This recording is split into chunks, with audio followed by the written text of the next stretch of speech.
بسم الله الرحمن الرحيم وصلى الله وسلم على سيدنا ومولانا محمد النبي الأمي وعلى آله وصحبه وسلم أجمعين. ما أنت كلمة ذي ضوحة يكون صعب وحيته. لكن مسألة مهر لأنت ولادك وهلك يعني عاد بسوء العليي وحي كذا لنا يا وابن سنة نقول سنة وحي كذا شوا ابن سنة صلى الله عليه وسلم وش كذا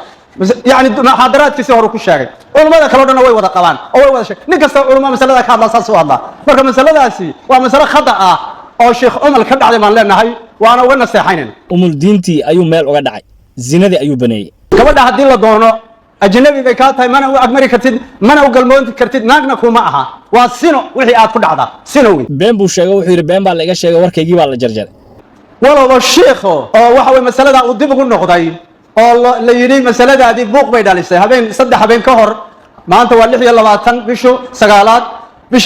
سجالات صدق يلا باتن كذي ودي بقول نقطعي لكن مسألة السيدة دي أبوه مسألة السيدة هراء مسألة ينبغي بعد دقيقتي وكل العليي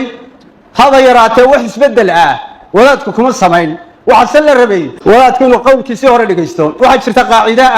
زلة العالم زلة العالم زل بزلته عالمكم مركز سنبري حضان سنبري حد كيسا عالم دم سنبري حنا يجونا هذه هل مسألة عالمك أي كقلدنتون أما هو قلدو عالم فربضن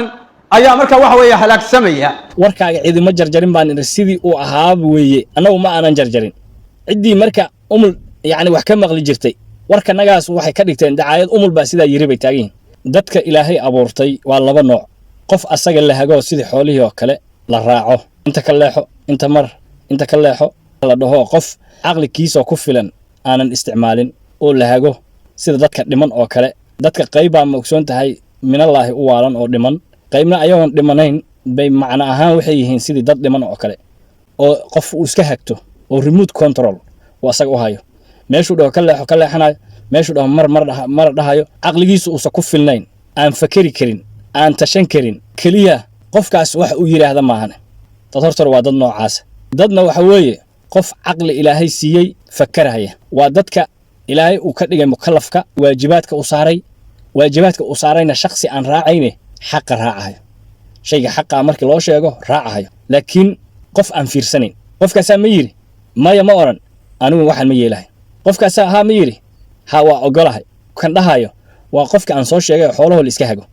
كده بدن باسيدا سكرا إسكو حوله أو الإنجر جابك وجرة ما أنت دويره الدين تكبح هايو الله لو وش شيء مرحبا ده هايو النبي الله محمد صلوات الله وسلام عليه بو إنجر يوثق يقشن سيد قف ولا نوكو شيء قف ودن قنا هايو النبي محمد مجرو الإنجر مركا هذا ده هو بدن باسوا بوده شيخ محاو عايش مع شيخ ساس ولا هذا هاي بابا باللين والنبي خير خلق الله مخلوق إله متك وخير كبدناها بو الإنجر وسخ يقشن يقندعل يعيان كأفر أفلقادو سقدر قف إسلام شيئا هاي وسنساو أفلقادين هل قف أو أذن قال الرسول كمجره الإنجر مركب الآن وسوى البوداية مركب ودتك أن شيئا هاي وحولها أو عقلك أن لهين أو أن فكرين أو أن تشنين أو تلينين كاسوي هذا ما أنت وحايدين هيا أضي وهابئة كم إذا خوارجته أو runta u sheegaya intiinaan iska raacayso oo u saxabtumayso aanan ahayno aqligiisu uu hagayo ninkaas wuxuu sheegay shalay wixii uu yiraahday inuu ku celiyay ee wax ka bedelan uusan sheegin wax warkiisa la jarjarana aysan jirin hadda ka bogonaysaan waa kanay ila daawo taasa marka wuxuu yiri gabadhii ninkii marka gabadha u galmooday isagoo ismoodsiinaya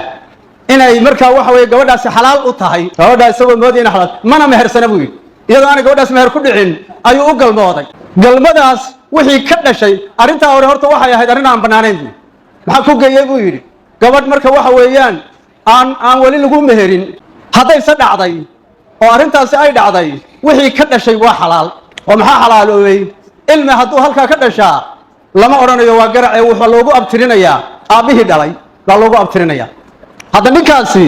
gabadha wuxuu ugu tagay yani waxa weeyaan sifo aan sharci ahayn meher la'aan buu ugu tagay ما مهرسنا قبضاس وحي مركب waxa weeyaan dhashayna wuxuu noqday xalaal oo waxa weeyaan ilmahaasi wuxuu noqday ilme aabele wuxuuna sharci ku noqonayaa buu yiri niyadiisa iyo isagoo ismoodsiinayay inay gabadhan xalaal u tahay taa waxba kuma xalaaloobaan hadaba taasi qofku hadduu wax ismoodsiiyo ama uu niyad la yimaado shay aan u banaanayn niyada ula yimaado ma xalaaloobis bal hadduu shay xaaraan ka ah uu niyoodo inay xalaal u tahay ayuu niyooday shay xaaraan ka ahaa culimada badan baa waxay ku tageen arrintaa inay kufri noqonayso shayga istixlaal baa ka imanaya wuxuu xalaalaystay oo niyadda geliyey shaygaasi inuu yahay xalaal u yahay waana shay asal ahaan xaaraan ka ah masalada guurkuna ma aha masalo jaahil laga noqon karo guurku waa macluum min addiin bidaruura ilmaha dadka waxa weye waxyaalka ay wada yaqaanaan wey in la isguursado oo sidaa la isugu aqalgalo oo ninka iyo gabadha sidaa la isugu geeyo wax jaahil laga noqon karaa had iyo goor ma aha marka niyadduna ka mid ma ahayn shuruudda lagu xidhay guurka oo uu ku xalaalaysan karo niyadduna ma ahayn marka wuxuu yidhi sheekho niyaddiisa iyo ismoodsiintiisa ayaa ilmuhu xalaal ku noqonaya arrintaas marka waa arrin khata ah sidoo kale ninka wahaabiga ah oo waayeelka ah wuxuu sheegay oo warkii aan annagu sheegayna oo kuwaan indhahala oo dhagahala oo umul waxaan ahayn aan maqlin diin kale aanan aqoonin diin ilaahay ma yaqaana waxaan umul ka ahayn qolada ayaga ah waxaan nidhaahnay waxa uu umul sheegayo waa zino banaynaayo xaaraan weeye baan nidhi waa naga dhegaysan waayeen shiiqa macnaha kutub u haystaa adil u haystaa bay dhaheen waa iska cawaan la iska wata mogsoon tahay waa kan odagii haddana khawaarijka ahaayo waa yeelka ahaayo asagana haddana runta u sheegayo zina inuu baneeyey umul wuxuu baneeyey inay zina tahay oo ay khalad tahay waa kan asagii waana hadda sheegaya bal fiir walaa nakhaafu fi llaahi lawmata laa'im canaan badana canaantiisa uga baqi mayno xaqa inaan caddayno wakadalika sheekha sharafkiisa iyo cirdigiisa marna wax ku xadgudbi mayno waxna ka sheegi mayno laakiin masaladu waa diin markay tahayna gorgortan ma gasho diinta waa wada ilaalinaynaa aladiina yuballiquuna risaalaati illahi wayakhshawna walaa yakhshawna axadan ila allah kuwa xaqa caddaynaya oo risaalada ilahay gudbinaya oo aan cidna uga baqayn baa ilahay ammaanaya subxaanahu watacaala marka inaan xaqa caddayno oo waxa weeye waid akhada allahu miisaaqa aladiina uutuu lkitaaba latubayinunahu linnaas walaa taktumuuna culimmada ilahay wuxuu ku addoonsaday wuxuu amray inay xaqa caddeeyaan oo aanay qarin haddaba waa dhegaysateen inta caqliga leh waxaan filayaa umul dambe inaanan laga maqlayn haddii uu wax u sheegana ay 2 jeer fakari doonaan laakiin inta xoolaha ah oo sida arigii la raaco wuxuu u sheego bay raacayaane naarta gal hadduu dhaho naartay galahayaan meeshuu u hogaaminaya kuwaas la hadli mayno howtalhamaga ah oo indhahala kuwaa lala hadli mahayo waxna loo sheegi mahayo laakiin dadka caqliga leh umul yuusan idin halaagin umul diinta islaamka aad buu ugu gafay aad buu uga been sheegay waxuu akhriyo dhanna waa feeg maalul masaa'isha waa iska daba imaanaysaa odagaanana caddaynahaya bal ogow shalay shaygii uu zina ku sheegay maantana xalaal buu ku sheegay bal haddana ayadina ila daawa odagii khawaarijka ahaa oo sheegaya waa kane hadda ka hor wadaadku wuxuu yidhi waxa la weydiiyey horgalkaa la weydiiyey horgalku waa maxay waa ilmaha meherka horrayska ah ilmaha marka hore sii calool gala iyadaan gabadha la meherin si kastaa ku calool gale waa garac buy waa duuban tahay taasina masaladana wuxuu yidhi hadduu sidaa ku calool galo oo ismoodsiiskaas iyo iyadoo makhtuubaha ninkii uu iskaga dhaco ilmahaas waa xalaal buy halkaa marka labadaa qowlee sheekho waa istanaaqudaya haddaba maxaa idin talaa marka waa soo dhegaysateen maxaa idin talaa umul yaa wax ka sheegay warkiisi yaa jarjaray hadalkaas horta hore meesha ha ka baxo warkiisi yaa la jarjaray meesha ha ka baxdo shiiqa waa laga been sheegay meesha ha ka baxdo culumada kutub u haystaa meesha ha ka baxdo waxa maanta radiga ugu soo fariistay waxa weeye nin oday oo khawaarij oo wahaabi kala marka annagu wax naga dhageysan weydee waxaad u haysataa ahlu sunna ninkaanu cadow bay ku yihiin annaga cadaawad kale nagama dhaxayso diinta islaamka ciddii u gafayso baa cadow annaga noo ah ciddaa diinta islaamka ilaalinaysana walaal buu noo yahay marka khawaarijta wahaabiyada ah oo nahaabiyada ah diinta islaamka way ku soo duuleen